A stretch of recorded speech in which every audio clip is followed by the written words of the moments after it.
Consumption space को लेकर साथ ही तमाम स्पेस जिसमें फिलहाल हम देख रहे मोमेंटम बिल्टअप होता हुआ दिख रहा है, आता हुआ हमने देखा। चलिए इस कॉन्वर्सेशन के साथ ही हमारे टेक्निकल एक्सपर्ट्स की तरफ भी बढ़ते हैं और हमारे साथ आज टेक्निकल एक्सपर्ट्स जो जुड़ने वाले हैं आपको बता देती हूँ। एक्सिस सिक्योरिटी से राजेश पालिविया जी हमारे साथ जुड़ने वाले हैं और साथ ही ओपुलेंट एडवाइजर से ब्रजेश सिंह हमारे साथ जुड़ गए हैं। ब्रजेश, गुड आफ्टरनून, स्वागत है आपका ET नाउ स्वदेश पर। शानदार अपमूव्स के साथ नए वित्त वर्ष की शुरुआत भारतीय बाजार ने की है। जिस तरह से हम अनुमान लगाकर चल भी रहे थे, सारे के सारे फैक्टर्स भी हमारे हक में ही फिलहाल ट्रेड करते हुए दिख रहे हैं। क्या लगता है आपको? इंडेक्स आज हफ्ते का आखिरी कारोबारी सत्र है लेकिन नई सीरीज की शुरुआत है, कैसे देख रहे हैं? तो गुड आफ्टरनून मानसी जी।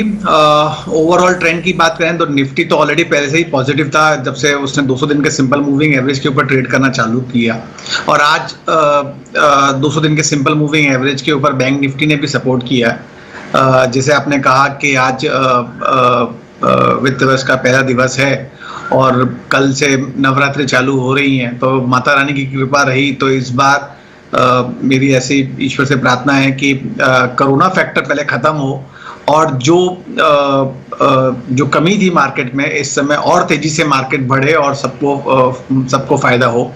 सो ट्रेंड पॉजिटिव है दोनों इंडाइसेस का अगर मैं कहूँ तो। और इमीडिएट सपोर्ट की बात करता हूं तो 17,440 के आसपास का सपोर्ट निफ्टी का निकल के आ रहा है, और ऊपर में अगर टारगेट की बात करूं तो 17,770 और उसके ऊपर अगर चला तो 17,950। ये दो लेवल इंपॉर्टेंट हैं जो मुझे लगता है कि बिफोर एनी प्रॉफिट बुकिंग अगर आएगी तो ये पहले लेवल जो होंगे वो पहले उसको ब्रीच करेगा, उसके बाद में प्रॉफिट बुकिंग हमको देखने को मिल सकती है। रही बात बैंक निफ्टी की, तो हम सबको ही मालूम है कि अगर बैंक निफ्टी के जो स्टॉक्स हैं या बैंक निफ्टी चला तो ऑब्वियस बात है कि निफ्टी को डायरेक्टली वो सपोर्ट करेगा ही करेगा।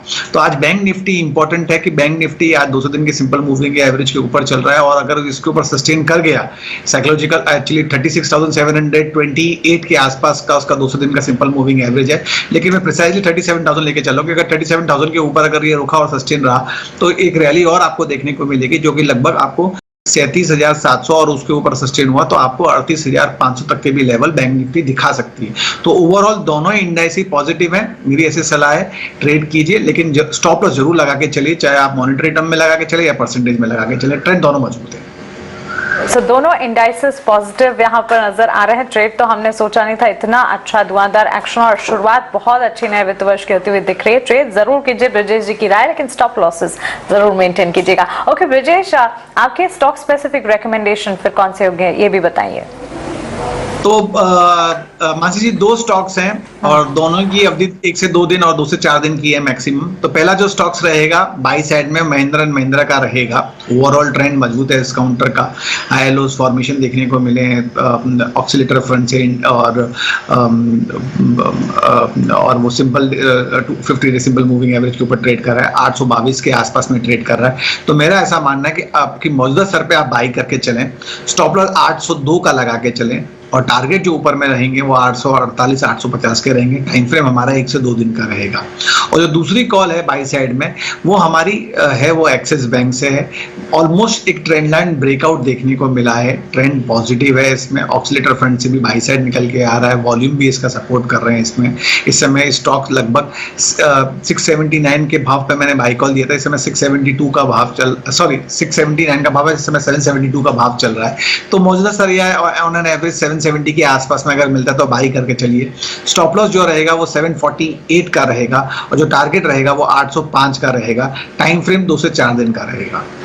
तो क्लियरली दो stock specific recommendation Mahindra and Mahindra और एक्सिस बैंक ब्रजेश की तरफ से आते हुए। इनफैक्ट अगर बैंकिंग स्पेस की बात करें, लगातार ब्रोकरेजेस के भी पॉजिटिव फोकस में है। Banking sector all in all अगर देखें अच्छे पॉजिटिव रिटर्न्स यहाँ पर नजर आ रहे हैं। मार्जिन्स के लिहाज से भी कंसर्न्स जो है वो धीरे धीरे कम होते हुए दिख रहे हैं और मजबूत ट्रैक रिकॉर्ड्स भी तमाम बैंक्स का नजर आ रहा है, जिसके चलते काफी सारे बैंकिंग काउंटर्स पर पॉजिटिव नजरिया ब्रोकरेजेस का, और हमारे टेक्निकल एक्सपर्ट भी यहाँ पर बैंक स्पेस के लिए पॉजिटिव नजर आते हुए। इस बीच ब्रजेश, ONGC आज जरूर फोकस में रहा। Of course news based impact हमने देखे, गैस रिटेल फ्यूल की बढ़ती कीमतें, उसका एक इंपैक्ट तो है ही पॉजिटिवली जो कि स्टॉक प्राइस में देखने को मिला। रिस्क रिवॉर्ड भी कंपनी का काफी आकर्षक नजर आ रहा है। अच्छी बढ़त के बीच दिन भर स्टॉक ने ट्रेड किया और अब भी अपसर्ज नजर आ रहा है। क्या राय होगी?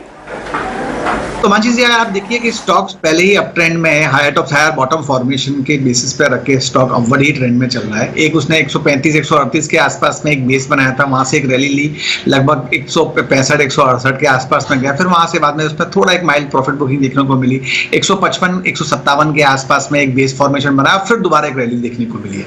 तो overall trend first of all मजबूत है। शॉर्ट टर्म का अगर किसी का मत है तो मैं यही कहूंगा कि 157 ब्रेक नहीं करता तब तक आप डरने की जरूरत नहीं है। अगर फ्रेश ट्रेड लेना है तो मौजूदा स्तर या 162 के आसपास में आता है तो आप एक फ्रेश बाइंग कर सकते हैं। 157 का हम स्टॉप लॉस लगा के चलेंगे। और अगर किसी की अवधि लगभग एक हफ्ते की है तो टारगेट लगभग आपको 180 के निकल के आ रहे हैं। और अगर थोड़ी सी अवधि उसको बढ़ा दें, 2 से 3 हफ्ते के अगर कर दें, तो दोबारा एक बार ऐसा मत है कि आपको एक बार 154 194 195 के आपको लेवल दिखा सकता है। तो ट्रेंड ओएनजीसी का भी मजबूत है, लेकिन जो लेवल रहेगा important 157 we should keep in mind as a stop loss. 17,600 is right here. किसने सोचा था 2 दिन पहले 17,500? पहले क्वेश्चन ये था ब्रजेश कि 17,500 रिटेन हो पाएगा क्या, क्योंकि बहुत सॉलिड रैली आ चुकी है, 200-300 पॉइंट यहाँ से दे देंगे, उसके बाद देखेंगे, क्योंकि 17,000 पे 4 बार बाउंस करके 17,400 आया था, तो शायद अब रेंज 17,200-300 आ गई है। ये तो 17,600 पे आ गया, क्या बात है। देखिए किस तरह के स्टॉक्स, बैंकिंग वापस आया है, पावर वापस आया है। पावर स्टॉक्स पे मैं आपसे डिस्कशन करना चाहूंगा ब्रजेश। एनटीपीसी 5%, एकदम हाथी जैसी इक्विटी साइज है, बहुत बड़ा इक्विटी साइज है, उसके बावजूद भी पावर ग्रिड 4%। पीएसयूज में कुछ ज्यादा ही करंट दिख रहा है, क्या व्यू है? Good afternoon Ajay ji. देखिए निफ्टी, बैंक निफ्टी की अगर पॉइंट ऑफ व्यू की बात करें तो नो डाउट, अगर आप, जैसे मैंने पहले भी शो के दौरान मानसी जी को कहा कि बैंक निफ्टी सपोर्ट नहीं कर रहा था, आज सबसे बड़ी प्लस पॉइंट ये है कि बैंक निफ्टी ने सपोर्ट किया और वही उसी कारण से आप देख रहे हैं कि निफ्टी आज 17,500 को ना लेकर 17,600 के आसपास में ट्रेड होता हुआ दिख रहा है। और मेरे को ऐसा लग रहा है कि मैं जनरली हमेशा यही कहता हूं कि फ्राइडे का जो सेशन होता है, और अगर जो फ्राइडे के सेशन में रहा वो आपको फर्स्ट इंपैक्ट उसका मंडे के सेशन में आपको देखने को मिलेगा। तो अगर हम पॉजिटिव हैं तो उसका इंपैक्ट हमको पॉजिटिव ही देखने को मिलेगा। और एक और इंपॉर्टेंट बात है कि आप ग्लोबल पिक्चर को देखिए कि जब मार्केट शुरू हुआ था तो European market as well as US market वो नेगेटिव जोन में थे, बट अपना मार्केट अपने हिसाब से चल रहा था, जो इंडियन की जो एक फिलॉसफी है उसके हिसाब से कि तेजी दिख रही थी, और वही इंपैक्ट अभी हमको देखने को मिला है।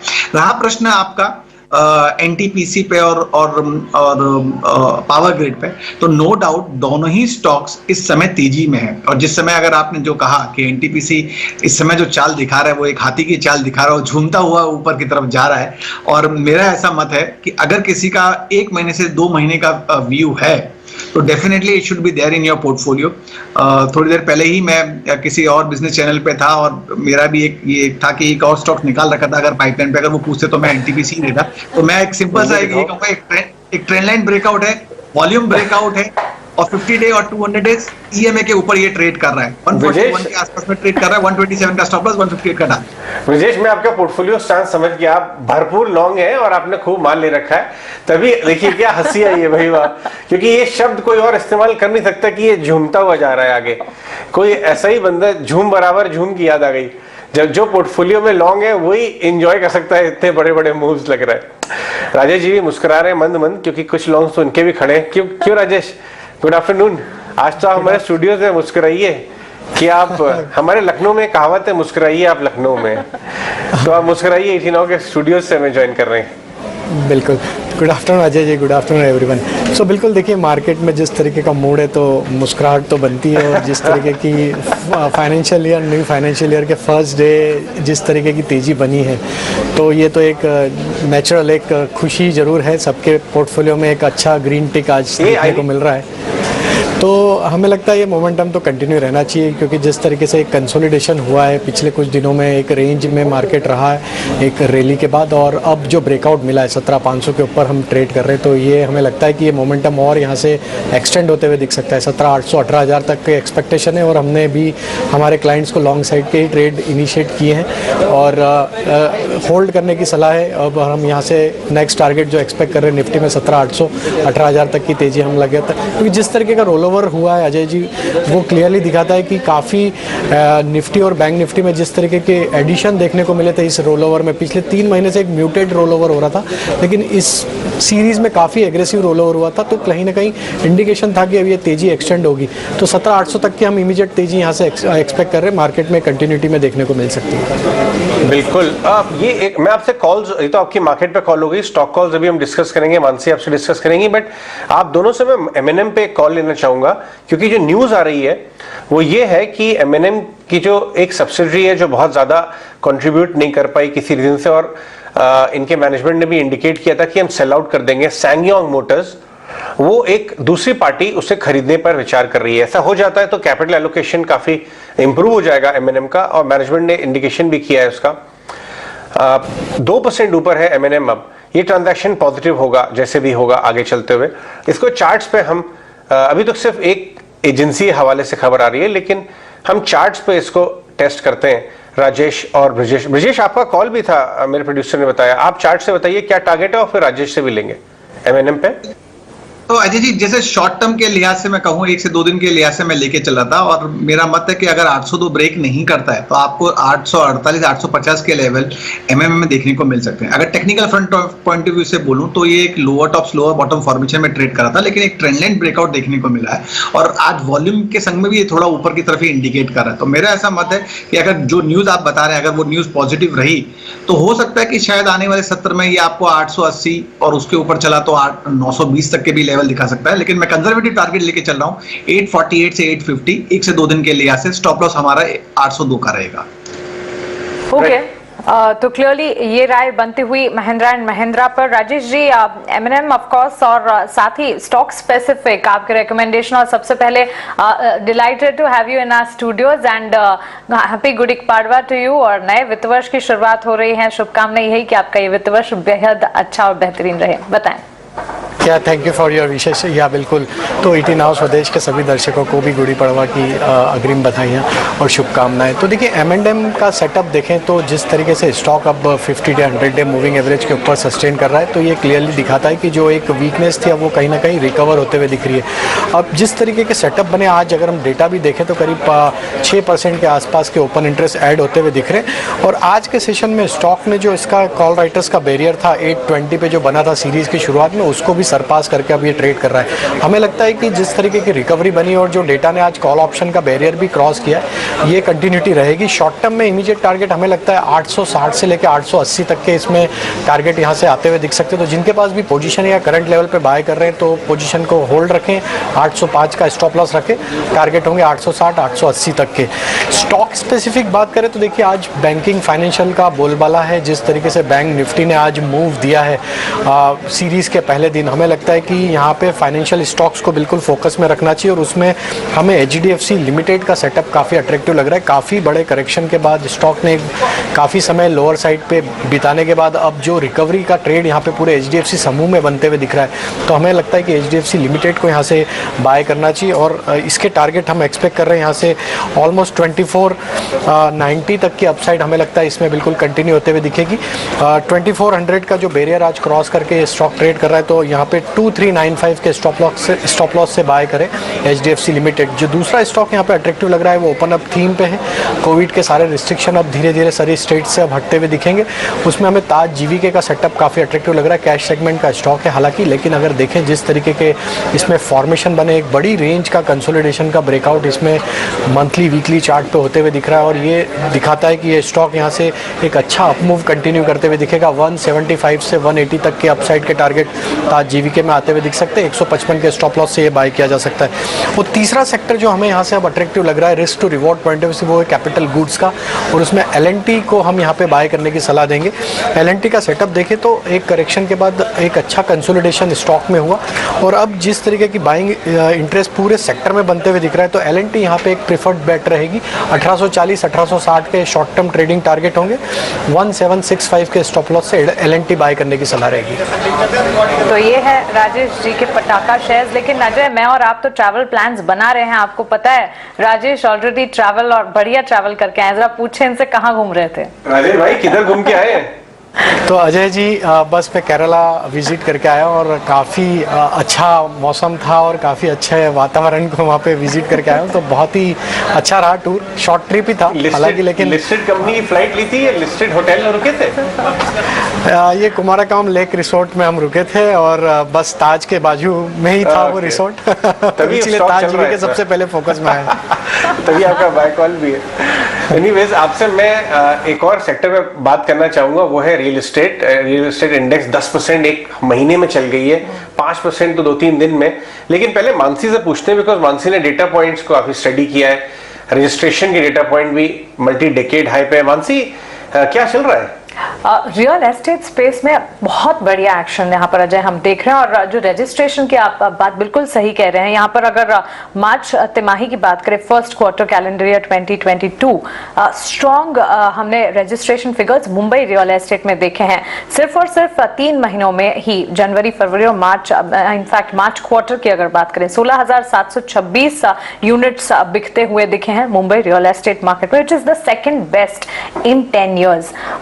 कह सकते हैं कि बेस्ट इन लास्ट 10 इयर्स पिछला साल था, मार्च का ही महीना। मार्च इनफैक्ट हमने देखा था जब बढ़िया तेजी के बीच रजिस्ट्रेशन फिगर्स नजर आए थे। ऑफ कोर्स महाराष्ट्र में स्टैंप ड्यूटी रिडक्शन की जो खबर थी, उसका एक बूस्ट तब उन्हें मिल रहा था। तो 2 साल से रजिस्ट्रेशन में जो तेजी है बिल्कुल जारी है। अब इस बार मार्च क्वार्टर में हमने अच्छी तेजी क्यों रजिस्ट्रेशन में देखी? एक तो मेट्रो सेस न्यूज जो आती हुई दिखी थी, आज से मेट्रो सेस जो 1% लगने वाला है, इस इंप्लीमेंटेशन से पहले होम बायर्स जो है एक तरह से डिसीजन ले रहे हैं और खरीदारी भी कर रहे हैं। मोमेंटम हाउसिंग डिमांड का लगातार दिखा है और आगे भी फेवरेबल मैक्रोस जो है वो कंटिन्यू रहते हुए दिखेंगे। कुछ एनालिस्ट एक्सपर्ट से जब मैंने बात की, उनका भी यही कहना था, 50% डिस्काउंट जो प्रीमियम पर मिलता हुआ दिखा है, उससे नए लॉन्चेस मुंबई में आने वाले दिनों में प्लान है।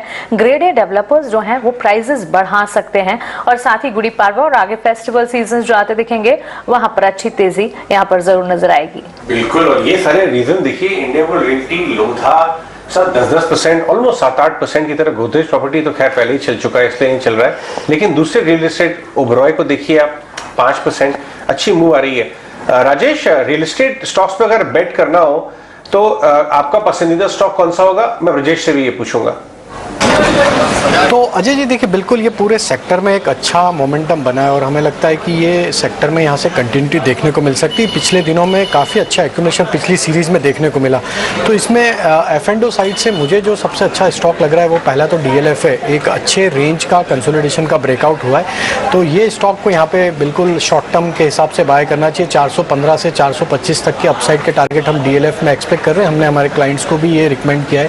तो यहाँ से हम स्टॉप लॉस रख रहे हैं करीब 370 का और अपसाइड के टारगेट 415 से 425 तक के आते हुए दिख सकते हैं। जो दूसरा स्टॉक अगर हम देखें तो गोदरेज प्रॉपर्टी को भी यहाँ पे देखना चाहिए। एक बड़े करेक्शन के बाद स्टॉक में जो रिवर्सल बन रहा है, ये 4th कंसेक्यूटिव वीक आप देखेंगे जहाँ पे higher high formation Godrej property में बनते हुए दिख रहे हैं। और जिस तरीके के सेटअप बने, अब ये रिकवरी जो इसमें एक डाउन स्लोपिंग चैनल का ब्रेकआउट ऑलरेडी इसमें होते हुए दिख रहा है, जो कि एक रिवर्सल का साइन है वीकली चार्ट पे। तो हमें लगता है गोदरेज प्रॉपर्टी भी यहाँ से बाय किया जा सकता है। 1688 के सभी फ्यूचर ट्रेड करें। अपसाइड में हमें लगता है ये मोमेंटम जो बना है ये कंटिन्यू रह सकता है। यहाँ पे 1760 से लेके 1780 तक की अपसाइड, तो ऑलमोस्ट हम यहाँ पे 100 रुपये की अपसाइड गोदरेज प्रॉपर्टी में एक्सपेक्ट कर रहे हैं शॉर्ट टर्म में। तो करंट लेवल से स्टॉप लॉस रखेंगे इसमें करीब 1655 के आसपास। तो DLF और गोदरेज प्रॉपर्टी, ये 2 स्टॉक हमें अट्रैक्टिव लग रहे हैं रियल एस्टेट स्पेस में। कुणाल को भी जोड़ते हैं। Kunal, good afternoon. एकदम गुड आफ्टरनून बन गई है आपके पोर्टफोलियो के लिए। मार्केट भी देखिए 17,600 के ऊपर आ गया, कैसा चल रहा है? धन्यवाद। एब्सोल्युटली यस, गुड आफ्टरनून हो गया। ये तो मार्केट के लिए स्टार्ट हो गया। ये आई थिंक फाइनेंशियल ईयर के लिए काफी अच्छा स्टार्ट हो गया है। काफी एक्सपेक्टेशंस बिल्डअप हो जाएगी ये मूव के बाद में। तो बहुत इंपॉर्टेंट मूव था इंडाइसेस के लिए, बिकॉज हम लास्ट 4 से 5 दिन भी देख रहे थे कि मार्केट्स मूव तो कर रहे थे अपसाइड में, बट वो मोमेंटम नहीं आ रहा था। स्टॉक स्पेसिफिक, एक आध दिन का भी स्टॉक 2 दिन 1 दिन ऊपर जाता था और तीसरे दिन हम देखते थे कि स्टॉक रिवर्स कर जाता था। बट आज जो मूव हम देख रहे हैं वो एक क्लियर डिसाइसिव ब्रेकआउट मूव बन सकता है काफी सारे सेक्टर्स एंड स्टॉक्स के लिए। तो बहुत इंपॉर्टेंट इंडिकेशन है लार्ज कैप स्टॉक जिस तरह से पार्टिसिपेट कर रहे हैं, हम एक सिंक्रोनाइज्ड मूव देख रहे हैं। बैंकिंग स्टॉक्स में क्या हम कहते हैं धुआंधार बल्लेबाजी हुई, तो बहुत ज्यादा अच्छी मूव्स आई है बैंकिंग स्टॉक्स में। 36,800 और 37,000 का जो रेजिस्टेंस था बैंकिंग इंडेक्स ने इसको पार कर दिया है। और सबसे ज्यादा जो इंपॉर्टेंट पॉइंट है वो है large cap banking names. HDFC bank, आज हम देख रहे हैं कि ICICI bank actually under perform कर रहा है, बट आपके पास में अदर बैंकिंग स्टॉक्स खड़े हो गए हैं। HDFC bank, IndusInd bank, axis, SBI, mid cap banking की बात करें तो वो और ज्यादा अच्छे परफॉर्म कर रहे हैं। तो बहुत इंपॉर्टेंट इंडिकेशन है ओवरऑल मार्केट के लिए। मिड कैप्स बहुत अच्छा परफॉर्म कर रहे हैं। और जो डेरिवेटिव्स डेटा जब हम चेक करते हैं तो निफ्टी की जो करंट मंथ की जो प्रीमियम है वो 60 to 65 पॉइंट्स है। ये बहुत इंपॉर्टेंट पॉइंट होता है बिकॉज लास्ट 2 मंथ जब इंडाइसेस करेक्टिव वेव में थे तब जो निफ्टी की प्रीमियम थी वो ऑलमोस्ट डिस्काउंट पे थी या पैरिटी पे थी। तो आज ये इंडिकेट हो रहा है कि start of a fresh expiry, new month, new calendar year as well, new financial year as well. ये जो निफ्टी की जो इतनी अच्छी प्रीमियम है ये इंडिकेट करती है कि मार्केट सेंटिमेंट काफी स्ट्रॉन्ग और पॉजिटिव है। क्लियरली मार्केट पर सेंटिमेंट तो हम कुणाल के देख ही रहे हैं। कुणाल, क्विकली कोई स्टॉक स्पेसिफिक रिकमेंडेशंस भी आप अगर बताना चाहें? तो मैं 3 स्टॉक क्विकली रिकमेंड करूंगा। पहला रहेगा HDFC लिमिटेड। बहुत ही दमदार ब्रेकआउट है, inverted head and shoulder pattern, एकदम टेक्स्ट बुक पैटर्न बनाया है HDFC लिमिटेड ने। तो मेरे अनुमान से बहुत बढ़िया परफॉर्म कर सकता है आने वाले दिन और हफ्तों तक। 2550 का टारगेट रख सकते हैं, स्टॉप लॉस 2390। गेल PSU स्टॉक्स में I think one of the best momentum candidates है करंट लेवल्स पे भी। बाय के लिए रिकमेंड करूंगा। 170 का टारगेट रख सकते हैं, स्टॉप लॉस 155। और HDFC bank I think is doing one of the best leadership moves on the banking pack। तो जो रिलायंस ने किया था निफ्टी के लिए, मेरे अनुमान से HDFC बैंक कर रहा है पूरे बैंकिंग स्टॉक्स के लिए। तो मैं HDFC बैंक भी रेकमेंड करूंगा। 1700 का टारगेट रख सकते हैं यहाँ पे, stop loss 1440।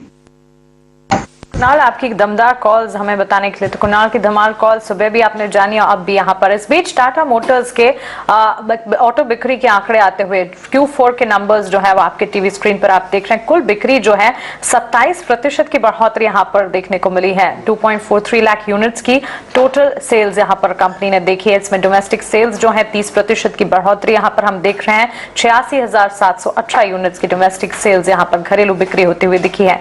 Passenger vehicles sales जो है 42,293 यूनिट्स पर जाती हुई देखने को मिली और कमर्शियल व्हीकल सेल्स में 16% की बढ़ोतरी हमने देखी है। यही है ऑटो बिक्री के नंबर्स टाटा मोटर्स के, जिसके चलते हम स्टॉक में एक पॉजिटिव मूवमेंट भी देख रहे हैं। करीब 1.5 से 2% की तेजी जैसे जैसे बिक्री के आंकड़े आते गए हैं स्टॉक में अच्छी तेजी दिखी। राजेश जी, टाटा मोटर्स पर आपका नजरिया एक बार बताएं। तो बिल्कुल मानसी जी, देखिए ये सारे ऑटोमोबाइल स्टॉक्स में पिछले दिनों में हमने एक करेक्शन देखा, लेकिन जो रिकवरी बनी है वो काफ़ी इनकरेजिंग है। चार्ट सेटअप के हिसाब से देखें तो स्टॉक ने वापस 200 डे मूविंग एवरेज को रीगेन कर लिया। 440 के आसपास अभी स्टॉक ट्रेड कर रहा है।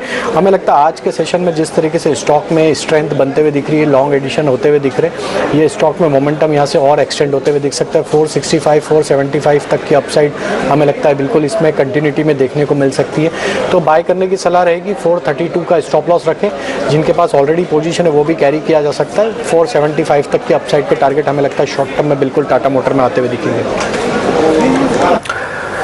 टाटा मोटर में 2 इंपॉर्टेंट चीजें हैं देखने के लिए। पहले तो इनकी कमर्शियल व्हीकल्स की बिक्री और दूसरा ई व्हीकल्स की बिक्री भी, क्योंकि ई व्हीकल्स के अंदर अगर 10 में से 6 या 7 गाड़ियां हैं तो टाटा मोटर्स की होती है और वहां पर भी ग्रोथ पोटेंशियल काफी बेहतर है। इसलिए घरेलू बिक्री अगर 30% की बढ़ी है तो उसमें 2 हिस्सा, एक तो ई व्हीकल्स का, कमर्शियल व्हीकल का, और एक और चीज जो मारुति के नंबर से हमको दिख रहा था वो था एक्सपोर्ट्स के आंकड़े।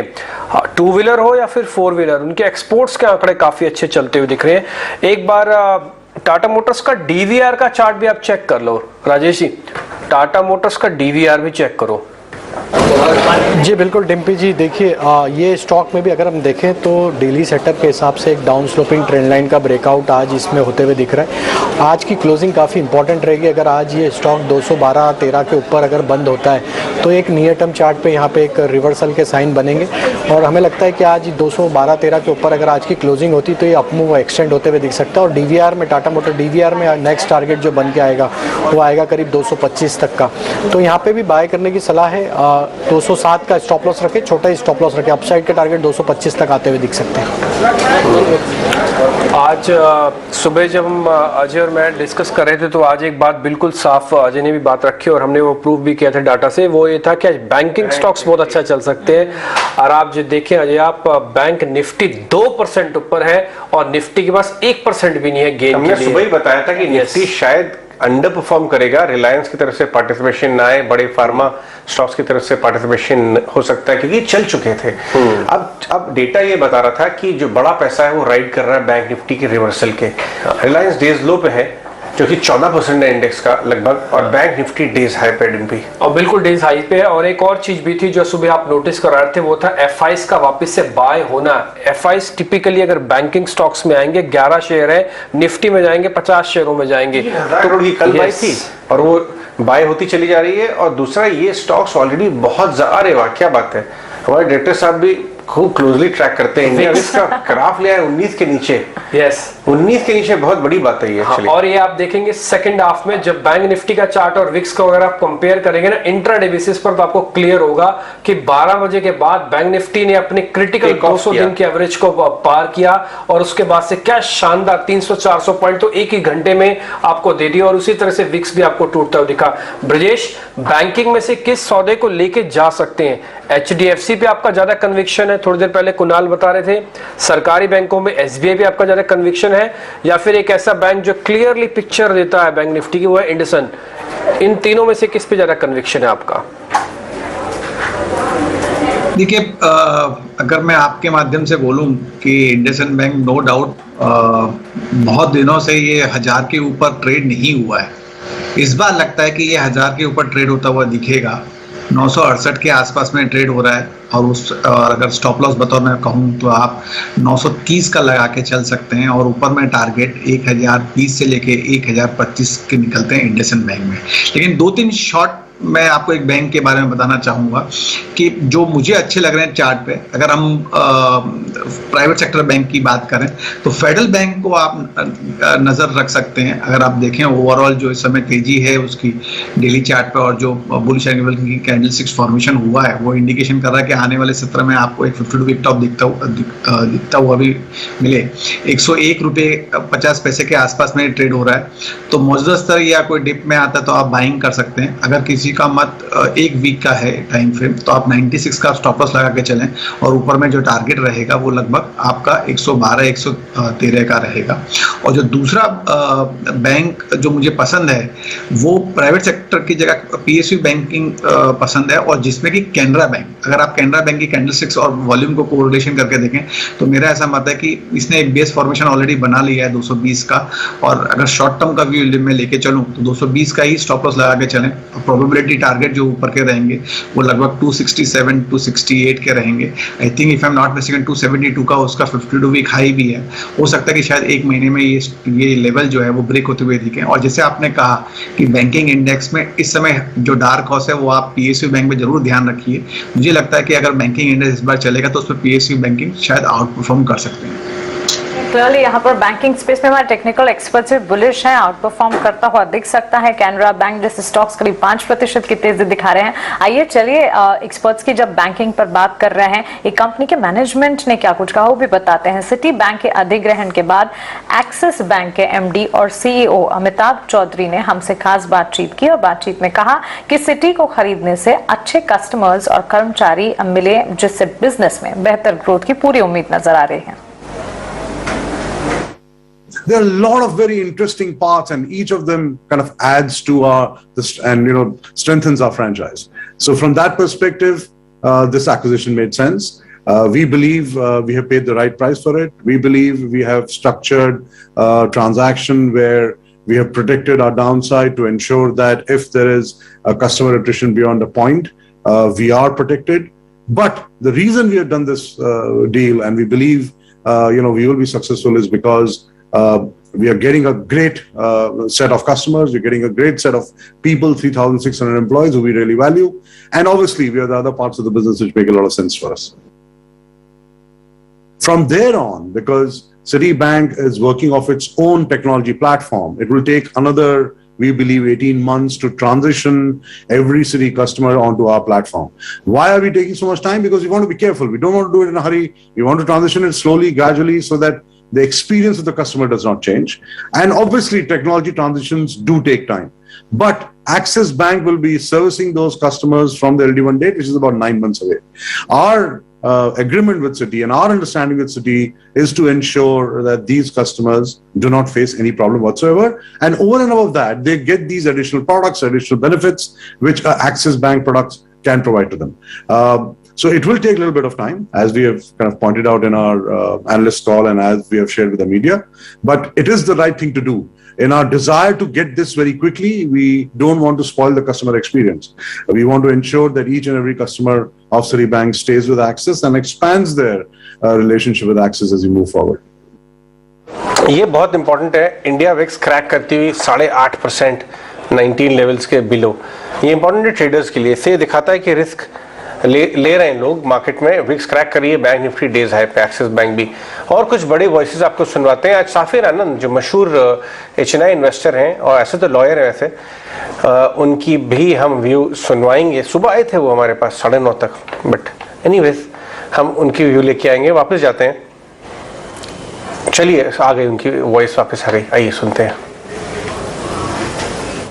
सरकारी बैंक्स के अंदर बहुत पोटेंशियल है. State bank of India leading सरकारी बैंक है और बहुत ही अच्छे तरीके से अपने आप को बदल रहा है, टेक्नोलॉजी को अडेप्ट कर रहा है, जो भी लेगेसी इश्यूज हैं उसको ओवरकम कर रहा है. और क्योंकि आपने मुझसे क्वेश्चन पूछा है मिड कैप बैंकिंग के ऊपर, मैं कैनरा बैंक में भी इन्वेस्टेड हूँ, जो कि एक सरकारी बैंक है. जहां भी मुझे लगता है कि बहुत अच्छा वहां पर मैनेजमेंट का प्रदर्शन रहा है. तो उसको छोड़ के, बैंकिंग को छोड़ के भी सरकारी कंपनियां अदर सेक्टर में अच्छी लग रही हैं. तो धीरे धीरे करके वहां पे निवेश हो ही रहा है. तो बैंकिंग में बता रहे हैं साहब कि लेना शुरू कर दिया उन्होंने. अब छोटे स्टॉक्स की बात करते हैं थोड़ी, क्योंकि वहां भी जबरदस्त एक्शन हो रहा है. जैसे ब्रजेश, जैसे बाजार में एक वर्ड है ना, खेलो इंडिया खेलो, पूरा चालू हो गया. वेल्सपन कॉर्प, लक्स इंडस्ट्रीज आपका फेवरेट था, राइट? जी लक्स. मैं एक्चुअली खोल रखा था अभी, आप देखिए ये अंदर की बात है. ये मैंने स्क्रीन अभी यहाँ पे खोल रखी. मैं पूछ रहा, अगर आप भी पूछेंगे तो मैं लक्स के बारे में जरूर पूछूंगा. मुझे पता है अंदर की बात है ये, लेकिन हम बात करेंगे लक्स की, हम बात करेंगे BHEL की, वेलकॉप, सब 20-20%. ब्रॉडर मार्केट स्टॉक्स में ब्रजेश किधर नजर जा रही है आपकी स्मॉल मिड कैप्स में?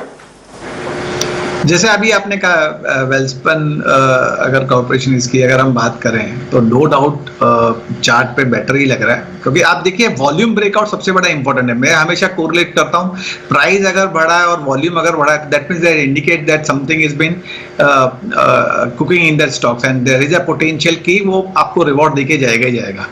183 का भाव चल रहा है. अगर एग्रेसिव ट्रेडिंग करें तो हम 172 का स्टॉप लॉस लगा के बाई कर सकते हैं. और अगर ऊपर के टारगेट की बात करूं तो मेरा ऐसा मत है कि लगभग एक 210 के आपको ये शॉर्ट टर्म में ये ट्रेड होता हुआ दिखेगा. और जैसे अभी डिम्पी जी की बात की, lux industry if I am not mistaken 257 के आसपास में ट्रेड कर रहा है. उस पर भी एक वॉल्यूम ब्रेकआउट हुआ और एक बेस फॉर्मेशन बनाया उसने 2200 के आसपास का. मेरा ऐसा मत है कि ये भी इसमें एक उछाल आपको देखने को मिलेगा and it has a potential of going all the way to 3200 also. ये कुछ जो स्क्रीन आपको दिखते हैं, ये कुछ वैसी स्क्रीन दिखती है जब FIs आते हैं ना मार्केट के अंदर, तो फिर वो भाव नहीं देखते, फिर वो सिर्फ बटन दबाते हैं और स्क्रीन आपको चलती हुई दिखती है. कुछ ऐसा ही आपको यहाँ पे आता हुआ दिख रहा है. खैर, इस बीच हमारे साथ रिलायंस सिक्योरिटीज के मितुल शाह भी जुड़ चुके हैं. मितुल, बहुत बहुत शुक्रिया, थैंक यू वेरी मच आज समय देने के लिए. ओवरऑल मार्केट पे आपका आउटलुक क्या है, एक बार ये बताएंगे. माफ कीजिए, ऑटो कंपनीज पे. ओवरऑल मार्केट हमें यहाँ से काफी अच्छा दिख रहा है. मोस्ट ऑफ FII का जो सेलिंग होना था लास्ट 2-3 महीनों में वो हो चुका है. और फेड रेट हाइक इम्पैक्ट से लेके जितने भी नेगेटिव पैरामीटर्स थे, इंक्लूडिंग रशिया यूक्रेन वॉर, उसमें से 80-90% इम्पैक्ट ऑलरेडी आ चुका है. हो सकता है अगले 10 से 20% सिर्फ जो नेगेटिव इम्पैक्ट कंटिन्यू रहे कुछ दिनों के लिए. उसके बाद से वी एक्सपेक्ट के FII का इनफ्लो स्टार्ट हो जाएगा, जो ऑलरेडी लास्ट कुछ दिनों में दिखा भी है. ये हमने अब हमारे जनवरी मंथ के रिपोर्ट्स में भी डिटेल में दिया था कि we expect FII inflow to start from FY23. तो मार्केट पे हमारा ध्यान पॉजिटिव ही है. ऑटोमोबाइल आंकड़ों की बात करें तो उसका बड़ा इंडिकेशन वो भी है कि धीरे धीरे सेंटीमेंट इम्प्रूव हो रहे हैं. वो ऑटोमोबाइल के आज के दिनों में जो नंबर आए हैं पिछले महीनों के और पूर्ण वर्ष के, उसमें क्लियरली इंडिकेशन आ रहा है कि प्रत्येक सेगमेंट्स में नंबर्स एक्सपेक्टेशन से काफी अच्छे आए हुए हैं, चाहे वो पैसेंजर व्हीकल हो, कमर्शियल व्हीकल हो या ट्रैक्टर सेगमेंट। टू व्हीलर्स के नंबर अभी तक आने बाकी है, उसको छोड़ के बाकी सारे ही सेगमेंट में नंबर्स काफी पॉजिटिव दिखे। Month on month double digit growth दिखा है और कुछ सेगमेंट्स में YOY ग्रोथ भी हाई बेस के ऊपर आया है। ओके मितुल, ऑफ कोर्स काफी इंसाइटफुल इंफॉर्मेशन हम आपसे यहाँ पर मिल रही है। इनफैक्ट ऑटो बिक्री के आंकड़े जो हैं आज फोकस में तो है ही, लेकिन क्योंकि आप stock specific in fact market specific recommendation भी दे रहे हैं, एक बार आप ये भी बता दीजिए कि फिर स्टॉक्स रिलेटेड, सेक्टर रिलेटेड फिर आपका नजरिया कहाँ पर है?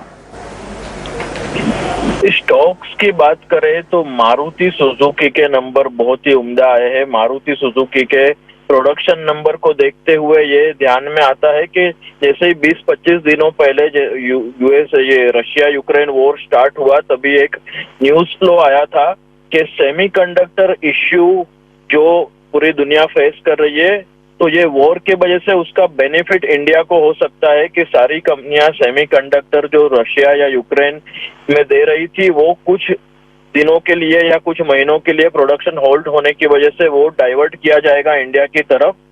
जो मारुति सुजुकी के नंबरों में क्लियरली दिख रहा है कि कंपनी ने काफी अच्छे से सेमीकंडक्टर का प्रोक्योरमेंट किया है in the month of March, और वही नंबर्स में सेल्स वॉल्यूम में भी दिख रहा है। तो मारुति एक अच्छा शेयर आगे अच्छा प्रदर्शन कर सकता है।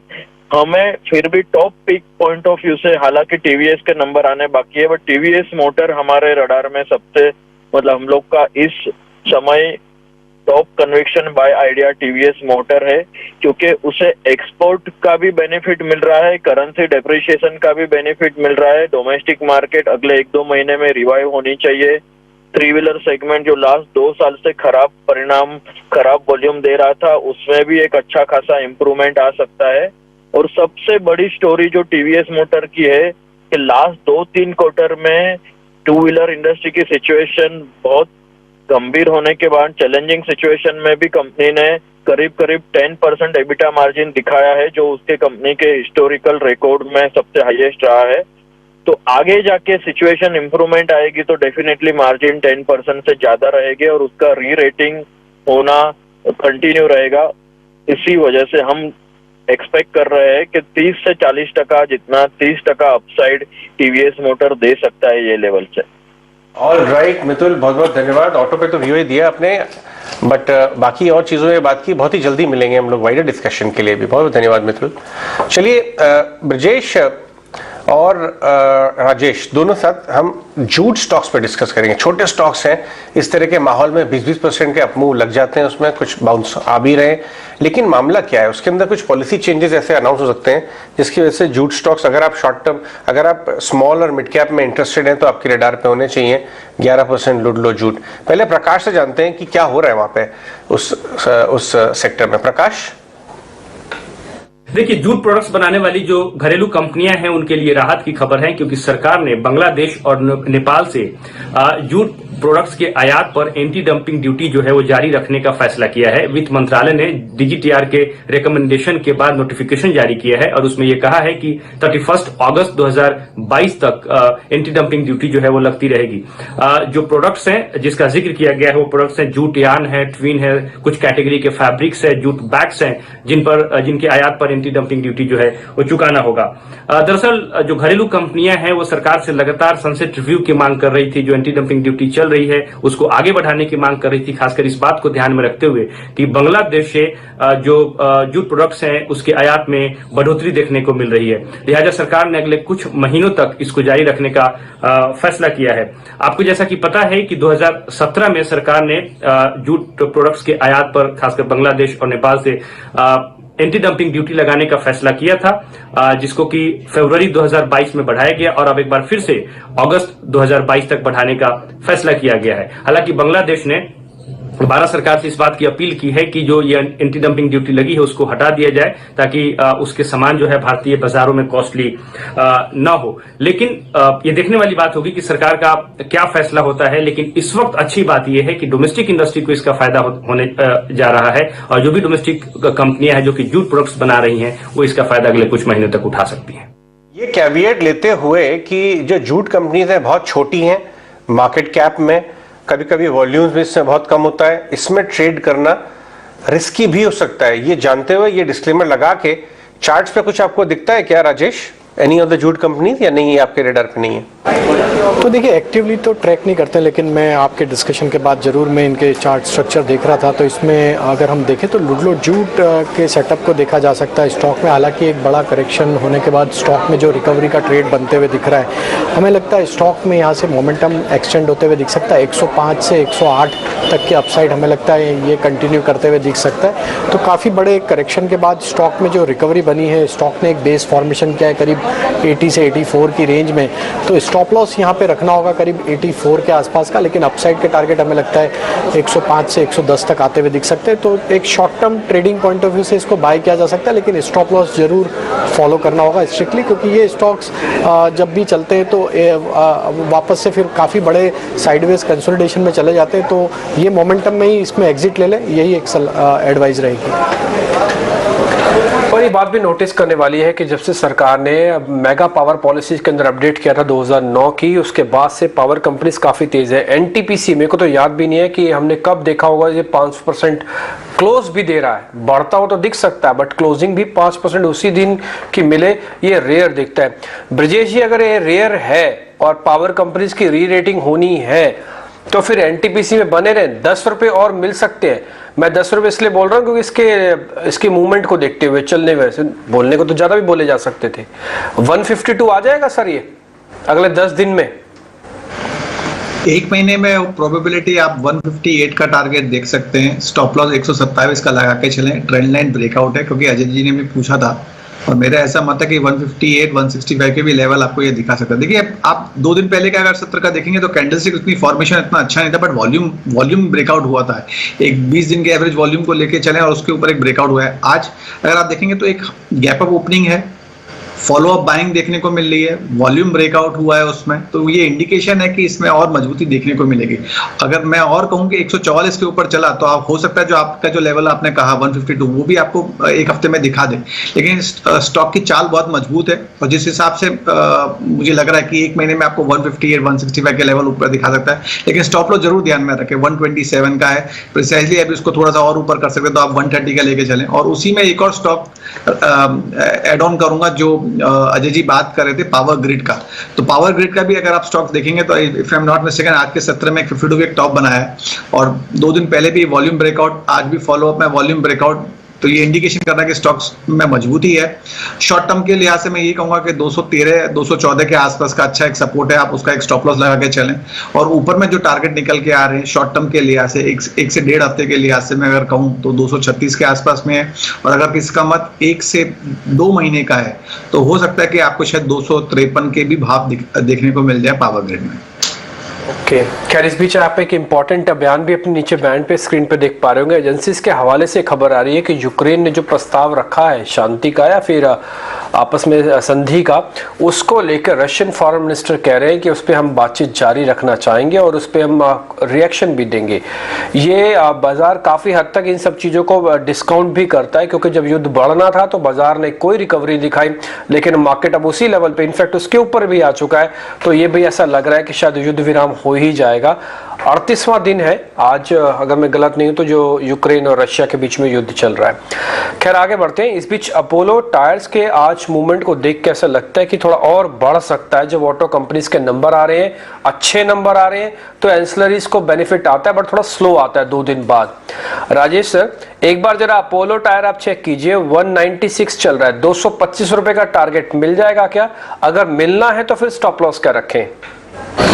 तो बिल्कुल देखिए काफ़ी समय से अंडर परफॉर्मेंस देखने को मिला था ये सेक्टर में, और लेकिन अब अपोलो टायर का अगर हम सेटअप देखें तो पिछले 7-8 सेशन से एक रेंज का कंसोलिडेशन हुआ, उसका ब्रेकआउट आज चार्ट पे विजिबल है। ऑटो स्टॉक्स में तो एक अच्छा मोमेंटम पिकअप ऑलरेडी होते हुए दिख रहा है। हमें लगता है ये सेक्टर में भी, टायर स्टॉक्स में भी एक अच्छा मोमेंटम यहाँ से बन सकता है। तो अपोलो टायर में देखिए अब एक बड़े कंसोलिडेशन के बाद अब स्टॉक में मोमेंटम जो स्टार्ट हुआ है, तो इसको प्ले करने के लिए हम यहाँ पे सजेस्ट करेंगे कि 200 रुपये की स्ट्राइक का कॉल ऑप्शन ऑप्शन यहाँ बाय कर ले, जो कि आज ट्रेड कर रहा है करीब 7 रुपये 15 पैसे के आसपास। सीरीज का पहला दिन है, प्रीमियम भी काफ़ी अट्रैक्टिव है, तो 7 रुपये 15 पैसे में 200 के स्ट्राइक का कॉल ऑप्शन बाय करें, थोड़ा सा पोजिशनल होल्ड करें तो हमें लगता है इस ऑप्शन के टारगेट आना चाहिए करीब 13 रुपये से 16 रुपये तक के।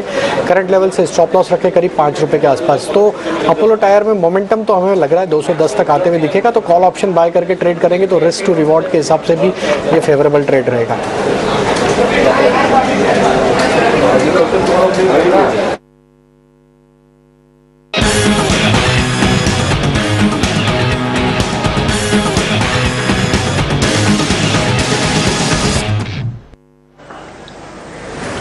तो चलिए, घड़ी में बज चुके हैं दोपहर के 3 और भसीन जी के बेहतरीन शेयर्स का वक्त हो चुका है। संजीव भसीन हमारे साथ जुड़ गए हैं। Sanjeev ji, good afternoon. नई सीरीज का पहला दिन है, नए वित्त वर्ष का पहला दिन है और हफ्ते का आखिरी कारोबारी सत्र। बाजार जिस तरह से बल्ले बल्ले कर रहा है, वीकेंड तो बहुत अच्छा यहाँ पर पोस्ट होता हुआ हमारे लिए दिख रहा है। आप बताएं, आपकी नजर कहाँ है? बिल्कुल मानसी जी, तो अगले फ्राइडे आपके साथ बल्ले बल्ले करूंगा डिम्पी के साथ। क्योंकि अजय जी, सारा March belongs to me and it is Swadesh. देखिए, आपको चेष्टा करके पॉजिटिव किया। ओके, कल आपने कहा था इंडिया बुल जैसे शेयर को कौन पूछता है, 59 रुपए में 169 है। सो लुक, प्राइस भाव भगवान छे। गुजराती ने मुझे समझाया था जब मैं बांद्रा से चर्च गेट जाता था लोकल में, कि भाव भगवान छे वसीम साहब, भाव भगवान छे। और भाव आपको दिखा रहा है। क्यों अजय जी, क्या करें, क्या लें आप? बहुत जबरदस्त। आपने एक तो कॉन्ट्रा कॉल पे हम आपके एकदम मुरीद हो गए। आप देखिए, इंडिया बुल हाउसिंग 6% ऊपर है आज, जब कोई पूछ नहीं रहा था आपके सीमेंट स्टॉक्स पे, वो भी आपका कॉल बहुत ही डिफरेंशिएटेड था। तो मजा आ रहा है सर, और हम बहुत खुश इस बात को लेके खुश भी हैं और अपने आप को बहुत लकी मानते हैं, ग्रेटफुल हैं कि हमारे व्यूअर्स आपके इस टाइमली अलर्ट से और एकदम सटीक कॉल से काफी बेनिफिट कर रहे हैं। और बसीर साहब, टाइम भी बहुत अच्छा है। अभी देखो ना, 10 का दम आप दिखाते हो 10 बजे, और 3 और भसीन, क्या जोड़ी है शानदार। 3 बजे भसीन जी, 10 का दम भसीन जी। सर बिल्कुल आपने फरमाया। देखिए, BEL, PEL, IndusInd bank, NTPC, India bull, आपका श्री सीमेंट देखिए अजय जी 24,700 हो गया। अशोक, तो आई थिंक अभी I am very very optimistic, और अभी तो ये शुरुआत है। तो 2 नहीं 3 पिक्स है, आप कहें तो मैं शुरू करूं? जी बिल्कुल, प्लीज शेयर करिए। तो देखिए Ajay ji, Tata motor and Ashok Leyland have taken my heart away. Look at the CV numbers, look at the passenger sale numbers, and I tell you, the first sign of an economic turnaround is when cement and auto numbers of CV start to come. तो Tata motor is a no brainer. 430 38-40 में लीजिए, stop loss of 420, 465 का first target. Second buy would be sell. Sell is going to come out with record numbers and their margins will accrete.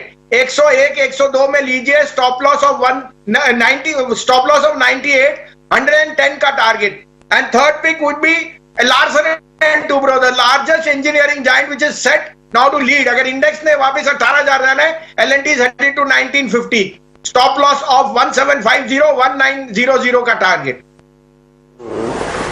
Right और even Godrej property, उस दिन अभी मैं डिम्पी से बात कर रहा था, गोदरेज प्रॉपर्टीज को देखते हैं तो मुझे गोदरेज प्रॉपर्टीज की जगह संजीव भसीन नजर आता है। 1700 रुपए हो गया। नहीं, आपकी शक्ल याद आती है। मैं जब भी गोदरेज प्रॉपर्टी खोलता हूं, मेरे को संजीव भसीन के चेहरा दिखने लगता है। 1450 से काफी जबरदस्त कॉल थी वो भी। ये रियल एस्टेट स्टॉक्स में अब रैली बियॉन्ड गोदरेज भी जा रही है। अभी भी इनफैक्ट अभी मानसी डेटा भी शेयर कर सकती हैं और कर भी रही थी अभी कि बहुत रिकॉर्ड रजिस्ट्रेशन हुए। आपको ये जो गुड़ी पड़वा का अभी बैसाखी आ जाएगी, ये माहौल में आपको और दूसरे स्टॉक से भी रब ऑफ होता नजर आता है क्या संजीव जी रियल एस्टेट में? बिल्कुल, DLF, Godrej and PEL, Piramal Enterprise, all three will be large beneficiaries. So I think that this is a no-brainer. अगर सोना इस तरह से चला है, रियल एस्टेट चली, स्टॉक चले हैं, the real wealth will go into fixed assets, and the demand for housing has been very very strong. So I have no two question, and Godrej Property is the one of the most well-run companies. साथ में they are investing more into buying real estate. पहले they used to execute by taking on lease. So I have no qualms. This is headed to 2,500 by Diwali. In fact M&M भी मुझे याद दिला रहा था, आपका M&M भी आपका पिक था और अभी अभी खबर आई है कि सैंगयोंग को बेचने के लिए कोई नया, खरीदने के लिए कोई नया बायर आ गया। अगर ये एल्बेट्रॉस उनके गले से निकल जाती है तो भी काफी अच्छा बेनिफिट होगा शायद उनको। बिल्कुल, अशोक लीलैंड, M&M, आज टाटा मोटर देखिए ना, Tata motor is going to give you that best return now because they're both their passenger in Nexon in their EV segment and their commercial vehicles are showing astounding growth. So no questions, autos. This is all a pessimism cast by some analysts for what rhyme or reason. Look at the numbers of March, Ajay ji. They are showing you extreme bullishness. Okay बसीन जी, वैसे एक आखिरी question मेरे को आपसे पता है, कोई एक कैश का शेयर भी आप बता सकते हो? अभी आप फ्यूचर्स का बता रहे थे, सेल बताया, अशोक लीलैंड आपने बताया, एक कैश का शेयर हो बता दो आप। सर आपको IRB 225, 230, 235, 262 हो गया। आपको SW सोलर का वो 332 हो गया। अब आप लीजिए ABSL AMC, third largest AMC company and it came with an issue of 712. It's a no brainer. 500 वाला शेयर आपको 750 का भाव दिखा देगा in the next 6 months. ABSL AMC. बहुत बहुत शुक्रिया सर, बसीन साहब बहुत बहुत शुक्रिया आपका, thank you very much and happy weekend, और आपको नवरात्रों की भी बहुत बहुत शुभकामनाएं। बहुत बहुत शुक्रिया sir, thank you very much, आज आपने फिर से समय दिया। जब भी आप जरा इसका निफ्टी का इंटरडे चार्ट देखिए, हम अभी बात कर रहे थे, अभी जब शो की शुरुआत की तो वांसी और हम बात कर रहे थे 17,600। इस समय भाव देखिए 17,600 तो छोड़िए, ये कैंडल बनी है लास्ट वाली 645, वो 200 पॉइंट के गेन को लेते हुए 17,700 की तरफ जा रही है। ये लास्ट का जो मूव आ रहा है, राजेश, ये जो बड़ी सी कैंडल बनी है निफ्टी पे लास्ट 5 मिनट में, इसको कैसे रीड करते हैं? नहीं देखिए अजय जी, काफ़ी बड़ा शॉर्ट कवरिंग का मूव बनते हुए दिख रहा है, क्योंकि 17,500 पे जो कॉल राइटर्स ने पोजीशन बनाई थी वो तो अनवाइंड होते हुए दिख रही है और वापस यहाँ पे एक लॉन्ग एडिशन क्रिएट होते हुए दिख रहा है। तो हमें तो लग रहा है ये मोमेंटम 17,800 की तरफ बिल्कुल कंटिन्यू होते हुए दिखेगा। और आज का जो मूव बना है इसने काफ़ी बड़े शॉर्ट को आज यहाँ पे अनवाइंड करने पे मजबूर किया है। तो हमें लगता है कि यहाँ से ये मोमेंटम को कैरी करना चाहिए। जिनके पास भी पोजीशन है अपनी पोजीशन होल्ड रखें, यहाँ से अब स्टॉप लॉस को ट्रेल कर लें 17,550 के आसपास, और 17,800 के टारगेट के लिए अपनी पोजीशन को कैरी करना चाहिए। बैंक निफ्टी भी इसी तरीके से, हमें लगता है जिस तरीके से आज बैंक निफ्टी में 37,000 का लेवल क्रॉस हुआ है, तो अब बैंक निफ्टी के भी लेवल के हिसाब से हमें लगता है 36,850 पे अपना स्टॉप लॉस ट्रेल करें। और अब ये 37,500 की तरफ बढ़ते हुए दिख रहा है, क्योंकि इसने 36,500 के कॉल राइटर्स को आज अनवाइंड करने पे मजबूर किया और 37,000 के भी कॉल राइटर्स यहाँ पे कवरिंग करते हुए दिख रहे हैं। 37,500 अभी नेक्स्ट टारगेट हमें लगता है बैंक निफ्टी में भी जल्द देखने को मिल जाएगा। 37,500 यहाँ पर नेक्स्ट टारगेट बैंक निफ्टी में, और 17,800 के लिए अगर पोजीशंस हैं तो उसे भी कैरी करने की राय राजेश जी की तरफ से।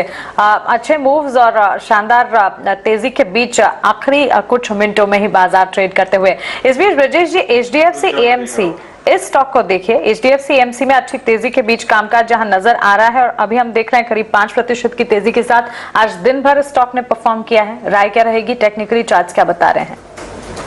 तो मान लीजिए जैसे HDFC बैंक या HDFC AMC की बात करें या लाइफ की बात करें, ओवरऑल ट्रेंड मजबूत ही है। वेरी शॉर्ट टर्म के लिहाज से मैं कहूं तो लगभग 2080 2090 के आसपास में एक बेस फॉर्मेशन बनाने के बाद में एक अच्छा उछाल देखने को मिला है।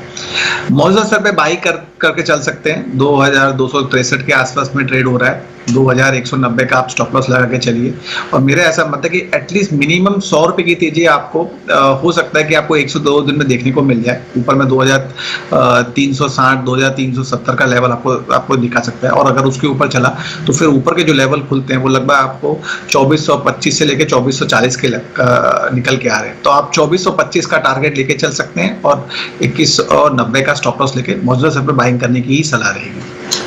10 फरवरी के बाद ऐसा दिन है जब हम फिर से 17,600 को देख पा रहे हैं, और आज का ही सिर्फ आज का मोमेंटम देखें तो 50 में से आपको करीब 40 शेयर बढ़कर दिख रहे होंगे, और वेटेज वाले शेयर्स भी हैं।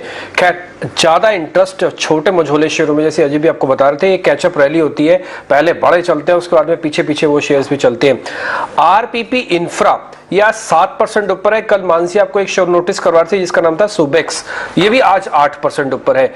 राजेश सर, ये जरा दोनों शेयर आप चेक करोगे, एक तो सुबेक्स 8% ऊपर, देखो ये अगर चलने पे आए ना ये शेयर तो ये 25-30% चल देंगे, क्योंकि टूटे भी वैसे ही हैं।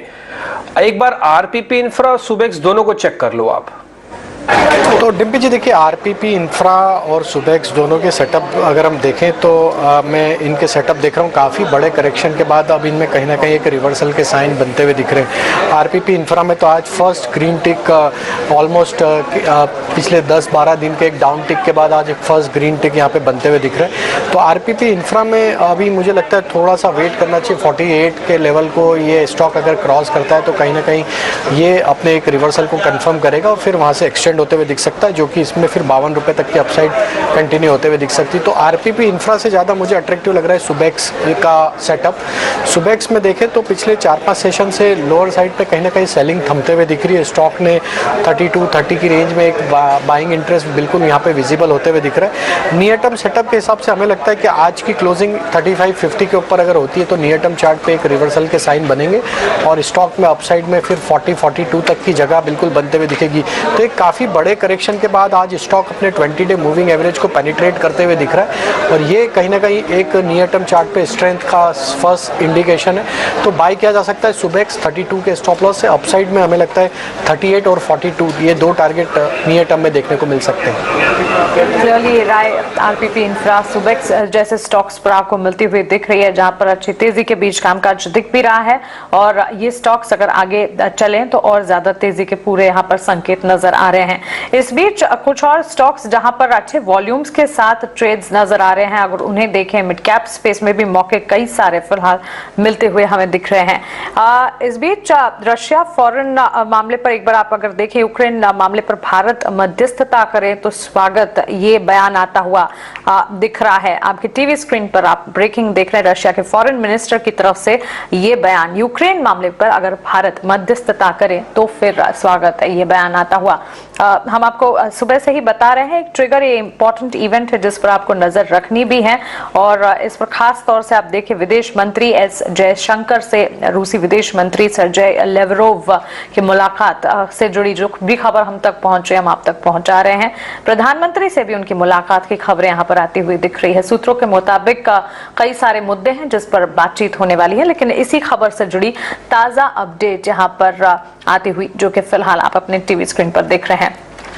कमिंग बैक टू मार्केट्स, जहां मैं कह रही थी वॉल्यूम बजर्स कई सारे दिख रहे हैं। राजेश जी, आज के सत्र में वैसे तो तेजी हर तरफ छाई हुई है, लेकिन पर्टिकुलरली अगर कुछ कैश स्पेस को भी देखें अच्छी तेजी के बीच ये कामकाज करते हुए, यहाँ पर आप देखिए एनटीपीसी, एचडीएफसी एएमसी जिसे हमने डिस्कस भी किया, जुबिलिएंट फूड जैसे तमाम स्टॉक्स में अच्छी तेजी दिख रही है। मिड कैप स्पेस में भी बढ़त के बीच कामकाज है। ऐसे में कुछ स्टॉक्स जो कि ऑर्डर विंस के चलते भी फोकस में है, एनसीसी में आज हमने देखा ऑर्डर विंस आते हुए दिखे। राजेश जी, डीसीएम श्रीराम आप देखिए वॉल्यूम्स इनमें लगातार बढ़ते हुए फिलहाल दिख रहे हैं। 1200 के लेवल्स पर डीसीएम श्रीराम का स्टॉक फिलहाल ट्रेड कर रहा है। तेजी अच्छी बढ़ती हुई देखने को मिली है, एक बड़ी कैंडल यहाँ पर ग्रीन पैटर्न में आती हुई, क्या राय होगी?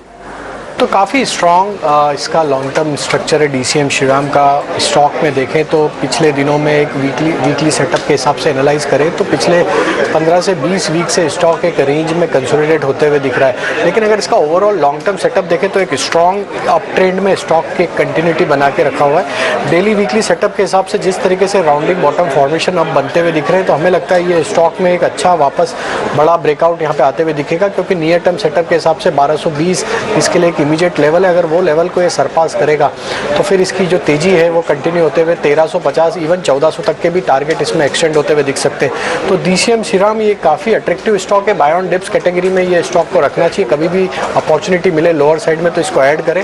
स्टॉप लॉस रखें करीब इसमें 1125 के आसपास, लेकिन अपसाइड के टारगेट हमें लगता है इसमें 1350 से 1400 तक के भी आते हुए दिख सकते हैं। तो एक इन्वेस्टमेंट कैटेगरी का स्टॉक है, इसको बाय ऑन डिप्स में बिल्कुल जब भी मिले इस स्टॉक को ऐड करना चाहिए। ठीक है, लेकिन पिछले 20 मिनट में अगर 20 से 25 मिनट का आप ट्रेड देख रहे हैं तो बैंक निफ्टी में कुछ ज्यादा मूवमेंट नहीं हुआ है। जो हुआ निफ्टी के अंदर हुआ है। निफ्टी फ्यूचर्स बकायदा 17,700 को भी पार कर गए हैं। अगर आप स्पॉट के हिसाब से देख रहे हैं तो उसके अंदर और फ्यूचर के हिसाब से कम 40 से 45 पॉइंट का प्रीमियम है। सीरीज के शुरुआत में 45 पॉइंट का प्रीमियम, एफआईएस की बाइंग होना, इंडेक्स ऑप्शंस बिक जाना, स्टॉक्स फ्यूचर्स में बाइंग हो जाना, ये सब इंडिकेशन देती हैं कि बाजार के आप देखिए ना, जो स्क्रीन देखता होगा उसको दिख रहा होगा, उसको वही फीलिंग आ रही होगी जो एफआईएस की जब बाय होता है तब आती है।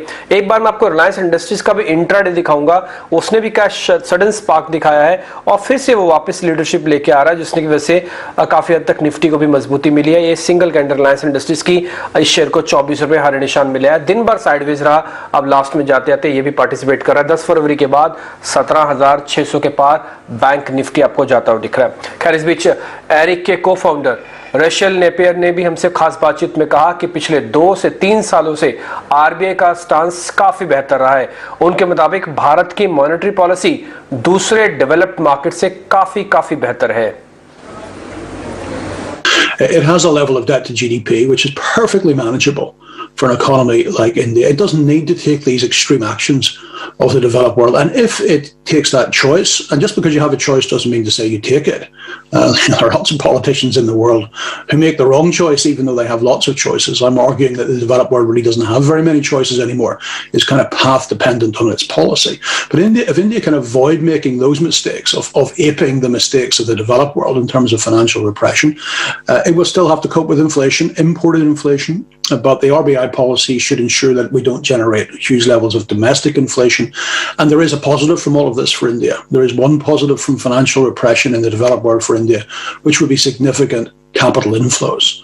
The first rule of financial repression is get your money out of the country. And if that's going to be true for Japan, for the Eurozone, for the United Kingdom, and ultimately even for the United States, where's it going to go?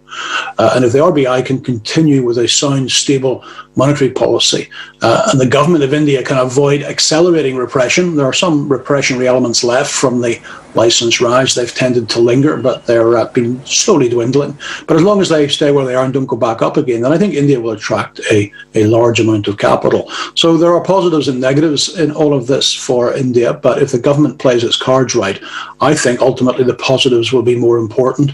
And then we have to weather the storm on the energy price. And of course, it's a very volatile price and it can collapse just as easily as it can soar. And a lot of that will depend upon the decisions made in Saudi Arabia.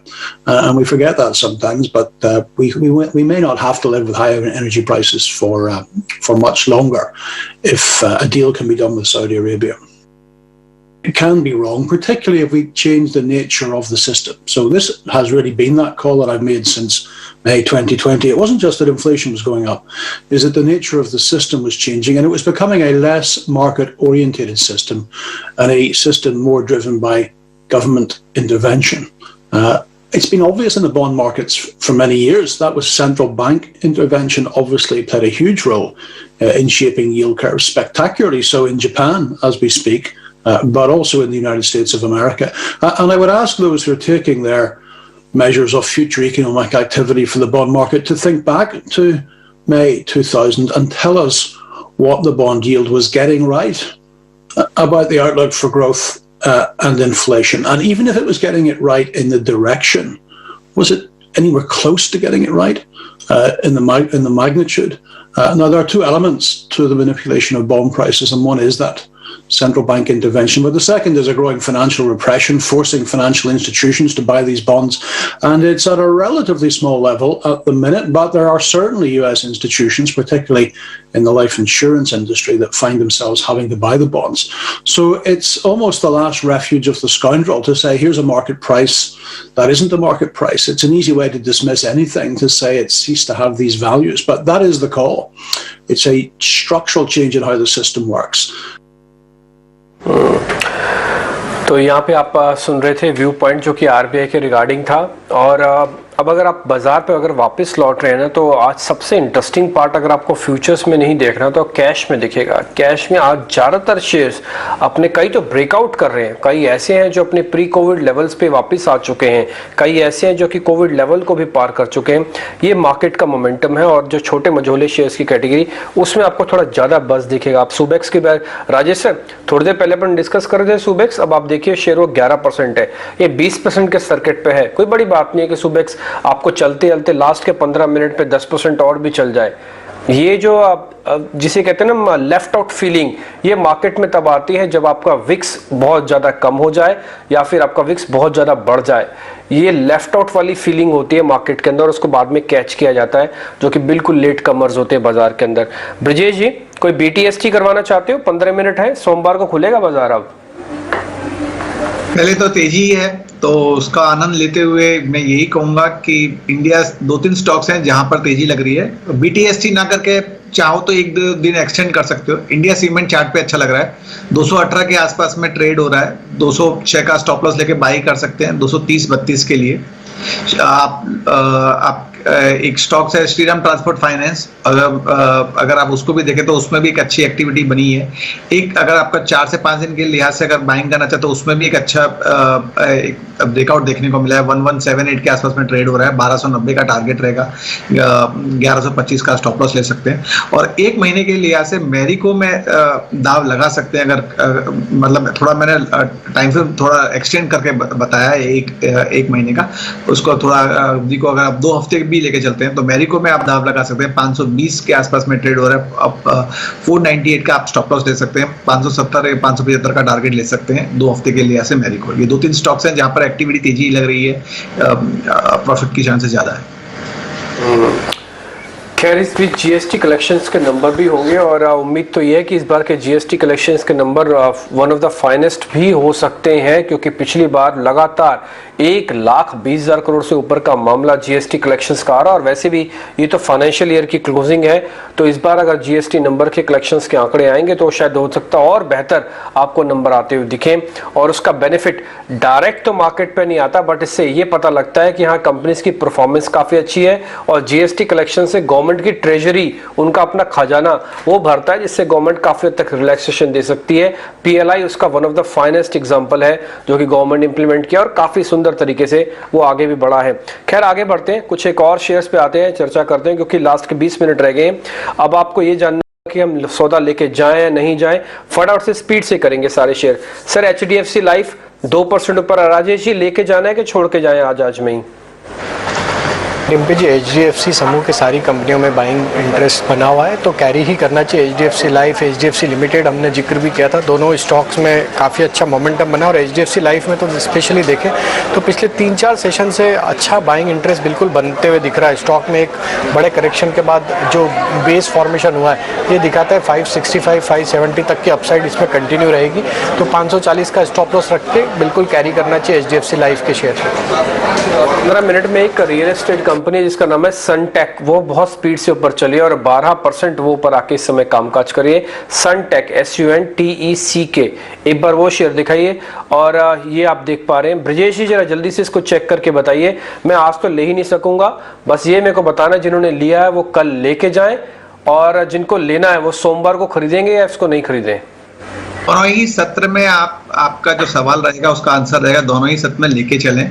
अभी भी इसमें margin बहुत है। Overall Sunteck और overall ready आने वाले सत्र में आप देखेंगे कि आउट परफॉर्म करते हुए दिखेंगे।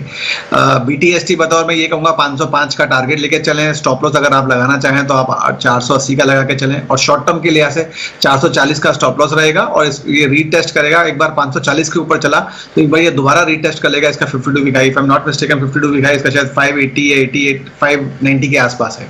तो सनटेक बाई साइड में ही है। ऐसा नहीं है कि आपको बाजार की तेजी के अंदर कुछ ठहरे हुए शेयर्स के अंदर वापस मोमेंटम नहीं आ रहा। मेरी नजर उन सभी शेयर्स पर है जहां पे टिपिकली एफआईज पहले थे बाद में आएंगे, जैसे कि आईटीसी एक बार आप देख सकते हैं, एचयूएल देखिए, इस बार एफएमसीजी की कंपनीज, रिलायंस इंडस्ट्रीज है, कुछ बैंक है जिसमें इंडसइंड बैंक शामिल है, ये आप आईटीसी देख पा रहे हैं सडन स्पाइक के साथ है। और कोई बड़ी बात नहीं है कि आज आपको जो एफआईज का आंकड़ा आता है वो दिखे, वो भी काफी पॉजिटिव आता है वो दिखे। Back to back third day हो जाएगा अगर एफआईज का आंकड़ा पॉजिटिव आता है तो। इस बीच एक शेयर और है एनसीसी, ये चलते तो धीरे धीरे है लेकिन जिस दिन चलते हैं उस दिन बहुत स्पीड से चलते हैं। राजेश सर एक बार जरा एनसीसी पे बताइए, बीटीएसटी करना है कि नहीं? तो देखिए बिल्कुल ब्रॉड बेस्ड बाइंग एक्शन बना है, तो mid cap small cap cash segment में काफ़ी अच्छा बाइंग इंटरेस्ट बनते हुए दिख रहा है। तो हमें लगता है कि ये तेज़ी जो है ये सारे ही सेगमेंट में अब यहाँ पे फैलते हुए दिखेगी। और जिस तरीके से आज मार्केट की ब्रेड्थ इंप्रूव हुई है, हमें लगता है बिल्कुल सारे मिड कैप स्टॉक्स पे फोकस में रखना चाहिए। और एनसीसी का स्पेशली सेटअप की बात करें तो ऑलमोस्ट 15 दिन का एक रेंज का ब्रेकआउट आज करते हुए दिख रहा है। स्टॉक में वॉल्यूम एक्शन भी काफ़ी इंकरेजिंग है। आज का वॉल्यूम ऑलमोस्ट अगर हम देखें तो पिछले 2 महीने के वॉल्यूम का भी ब्रेकआउट चार्ट पे बनते हुए दिख रहा है। तो बाय तो बिल्कुल बनता है। यहाँ पे 20 डे मूविंग एवरेज को रीगेन कर लिया स्टॉक ने। यहाँ से तेजी हमें लगता है एक्सटेंड होते हुए 72 से 74 की तरफ बढ़ते हुए दिख सकती है। 61 का स्टॉप लॉस रख के एनसीसी बाय किया जा सकता है। कि अगर आप स्पॉट के हिसाब से देख रहे हैं तो 17,700 से हम सिर्फ 20 पॉइंट दूर हैं। फ्यूचर्स तो खैर ऑलरेडी पार हो ही चुके हैं, फ्यूचर्स ने तो कब से 17,700 आपको दिखा दिया और अच्छा प्रीमियम भी है। एक चीज जो मेरे को आपसे पता करनी है पीएनबी, राजेश सर आपसे ही मैं पता करूंगा, ये असल में पीएनबी का ना लॉट साइज बहुत बड़ा है, फ्यूचर में तो रखा नहीं जा सकता, तो या तो आप मेरे को कोई इसकी कोई कॉल दे दो। अभी ये 36 रुपए का चल रहा है, अगर आप इसे बुलिश हैं तो, हाँ कंडीशन अप्लाइड, अगर आप इसे बुलिश हैं तो, नहीं तो मैं फिर इसको कैश में लेके जा सकता हूं, तो मैं इसी भाव पे एंट्री करूं और एक क्वार्टर के लिए रखना चाहता हूं, पूरा एक क्वार्टर देखूंगा। तो डिम्पी जी देखिए, ये स्टॉक में अगर हम देखें तो काफ़ी समय से स्टॉक में एक अंडर परफॉर्मेंस था, अगर लेकिन पूरे बैंकिंग सेक्टर में जिस तरीके से तेज़ी का माहौल बना है स्टॉक में, अगर हम देखें तो पिछले दिनों में जो गिरावट थी ऑलमोस्ट इसके एक मल्टीपल सपोर्ट एरिया जो कि 33 के आसपास था, उसके आसपास ही स्टॉक ने काफ़ी समय बिताया और वहाँ से अब रिवर्सल यहाँ पे बनते हुए दिख रहा है। तो ये दिखाता है कि स्टॉक में सेलिंग प्रेशर तो ऑलरेडी एब्जॉर्ब हो चुका है लोअर बैंड पे। अब हमें लगता है कि जिस तरीके से तेज़ी बनी है तो बाय किया जा सकता है 42 से 44, ये दो टारगेट हमें लगता है एक क्वार्टर, अगले एक क्वार्टर के लिए अगर होल्ड करना है पिछले अगले 3-4 महीनों के लिए, तो 42 से 44 तक के अपसाइड के टारगेट इसमें आते हुए दिख सकते हैं। इस सीरीज के लिए अगर किसी को ट्रेड इनिशिएट करना है तो 38 का कॉल ऑप्शन बाय किया जा सकता है, जो कि 90 पैसे के आसपास ट्रेड कर रहा है। छोटा स्टॉप लॉस रखे 55 पैसे का और अपसाइड में टारगेट उस ऑप्शन के आते हुए दिख सकते हैं करीब 2 रुपये से 2.5 रुपये तक के। और पीएनबी में अगर कैश सेगमेंट में बाय कर रहे हैं तो 34 का स्टॉप लॉस रखे, अपसाइड के टारगेट 42-44 तक आते हुए दिख सकते हैं। बेहतरीन। कैरिज भी जीएसटी कलेक्शन के नंबर आ गए, जो थोड़ी देर पहले हम डिस्कस भी कर रहे थे कि इस बार के शायद हाईएस्ट एवर नंबर हो सकते हैं जीएसटी कलेक्शन के। 1.42 लाख करोड़ का जीएसटी कलेक्शन इस बार आया है। अमूमन एवरेज रहता था 1,25,000 1,30,000 का एवरेज, लेकिन क्योंकि मार्च के नंबर है, ये फाइनेंशियल ईयर की क्लोजिंग होती है, तो इसमें नंबर आना स्वाभाविक ही था कि ये number one of the finest number हो सकते हैं। दो अच्छी इंपॉर्टेंट चीजें, इससे सरकार के विनिवेश के प्लान में किसी तरह के कोई खास बड़े चेंजेस नहीं आएंगे। गवर्नमेंट की ट्रेजरी ठीक है, गवर्नमेंट पीएलआई जैसी बड़ी स्कीम्स लेके आ सकती है और आपको इससे इनहेरेंट कॉर्पोरेट गवर्नेंस का भी पता लगता है कि हाँ कंपनीज का कामकाज ठीक है। बस हमको इस क्वार्टर में सिर्फ यही देखना है कि इन्फ्लेशन का प्रेशर कितना कंपनी एब्जॉर्ब कर लेते हैं। अगर ऐसा हो जाए तो मैक्रो लेवल पे बहुत बड़ा अचीवमेंट होगा भारतीय बाजारों के लिए भी। बजाज होल्डिंग, मैं 2 दिन से शेयर को देख रहा हूं, दोनों दिन ये 5-5%, आज तो 8% हो गया। ब्रजेश जी जरा ये देख के बताइए, इसको बीटीएसटी करना है और अगर आप कह रहे हैं यस तो नया खरीदने वालों को सोमवार को खरीदना है? दोनों ही सत्र में बाइंग करने की सलाह रहेगी। अगर बीटीएसटी अगर कर रहे हैं तो आप 5,200 का स्टॉप लॉस लेके चलें, और अगर किसी को शॉर्ट टर्म से ट्रेड करना है तो 5,090 का स्टॉप लॉस लेके चलें। और ऊपर के जो टारगेट निकल के आएंगे वो लगभग 5,750 5,800 के निकल के आ रहे हैं। और अगर थोड़ा सा और उसको एक्सटेंड करें टारगेट को, तो प्रोबेबिलिटी है कि आपको 6150 से 6200 तक के भी लेवल आप देख सकते हैं बजाज होल्डिंग एंड इन्वेस्टमेंट में।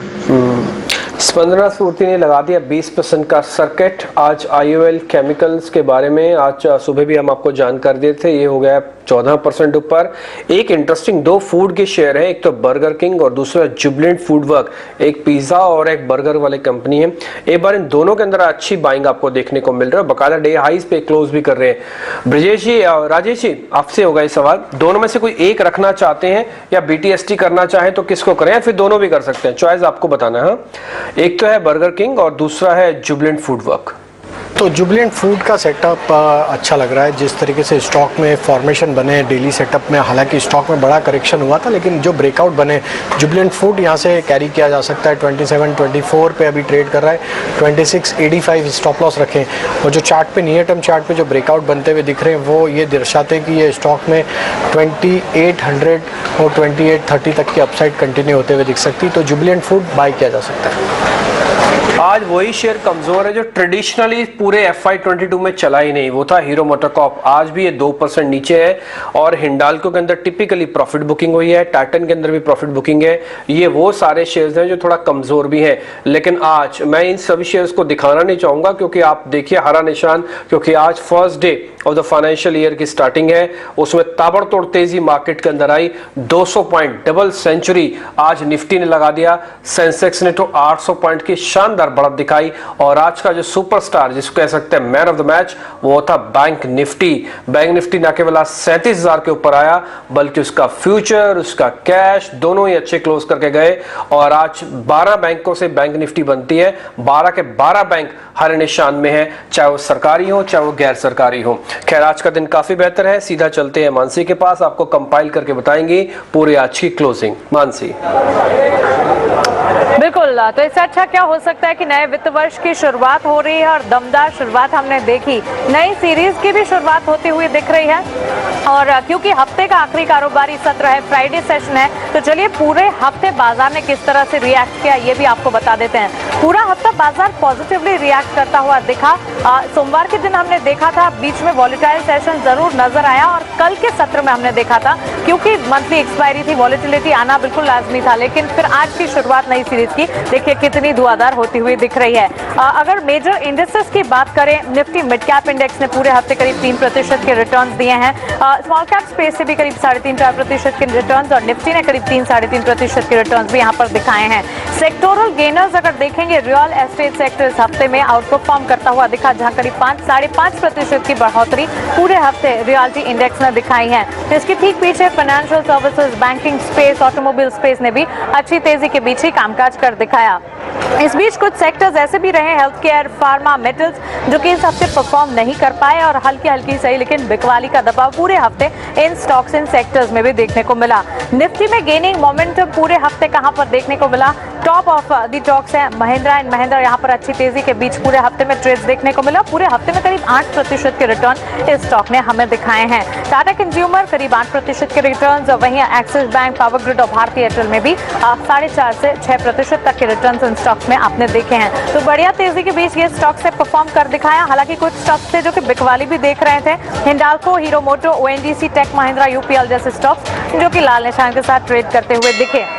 इस बीच आज ऑटोमोबाइल स्पेस खास तौर से फोकस में रहा क्योंकि ऑटो बिक्री के आंकड़े आते हुए दिखे। उसकी ठीक बाद हमने देखा अच्छी तेजी के बीच जिन ऑटो सेल्स नंबर्स में पॉजिटिविटी आती हुई दिखी थी उन कंपनी के स्टॉक प्राइस में हमने तेजी देखी। क्लोजिंग आपके टीवी स्क्रीन पर है, फाइनल क्लोजिंग देखिए। सोचा नहीं था इतनी अच्छी तेजी के बीच हम क्लोजिंग हफ्ते के आखिरी कारोबारी सत्र में नई सीरीज की करेंगे। 17,500 के पार जब जाता दिखा तब हमने सोचा था अच्छी तेजी है, लेकिन 17,688 पर यह क्लोज होता हुआ 223 अंकों की बढ़त के साथ क्लियरली यहाँ पर हम देख रहे हैं 200 अंकों के पार की तेजी निफ्टी में जाती हुई। सेंसेक्स 768 अंकों की तेजी के साथ 59,337 के लेवल्स पर, और वहीं बैंक निफ्टी में भी हमने इनफैक्ट आज सुबह ही आपको बताया भी था कि बैंक निफ्टी में अच्छे सपोर्ट आते हुए निफ्टी के मुकाबले देखने को मिलेंगे। ऐसा ही कुछ आपके टीवी स्क्रीन पर आप देख भी रहे हैं, बैंक निफ्टी की तरफ से भी अच्छी बढ़त के साथ। तो क्लियरली हफ्ते का आखिरी सेशन बेहद अच्छे नोट पर क्लोज होता हुआ दिख रहा है। नई सीरीज की शुरुआत अच्छी और FY23 के लिए काफी पॉजिटिव है ये कि शुरुआत इतनी दमदार होती हुई। चलिए इसी के साथ हमारे तमाम टेक्निकल एक्सपर्ट्स को शुक्रिया हमारे साथ जुड़ने के लिए, अपनी कॉल्स हमें बताने के लिए।